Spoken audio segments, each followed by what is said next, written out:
NBFC rules में कुछ बड़े चेंजेस प्रपोज किए हैं। सबसे पहले अब कॉम्प्लेक्स स्कोरिंग सिस्टम हटाने की बात की जा रही है अपर लेयर एनबीएफसीज के लिए, और इसकी जगह एक सिंपल रूल आएगा कि एसेट साइज के बेसिस पर अपर लेयर एनबीएफसीज का क्लासिफिकेशन होगा। मतलब जिस एनबीएफसी का एसेट साइज 1 लाख करोड़ रुपए से ज्यादा होगा उन्हें अपर लेयर में डाला जाएगा। दूसरा बड़ा चेंज ये है कि अब top 10 NBFCs automatically upper layer में नहीं आएंगी।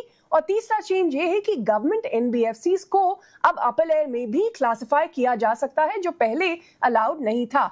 इन गवर्नमेंट एनबीएफसीज का आपको याद होगा आरएफसी, पीएफसी एक्सेट्रा, इनका स्टेट गवर्नमेंट प्रोजेक्ट को लेकर एक्सपोजर काफी ज्यादा है, तो उनकी राहत के लिए स्टेट गवर्नमेंट गारंटी वाले लोन्स पर भी कुछ एक्सपोजर नॉर्म्स को लेकर फ्लेक्सिबिलिटी दी जा सकती है।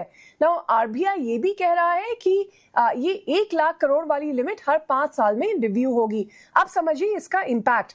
अपर लेयर में आने का मतलब ज्यादा स्ट्रिक्ट रूल्स होते हैं, जैसे कि लोन देने की limit, overall exposure limit tighter होती है similar to banks, capital, governance, disclosure, इन पर भी ज्यादा प्रेशर होता है।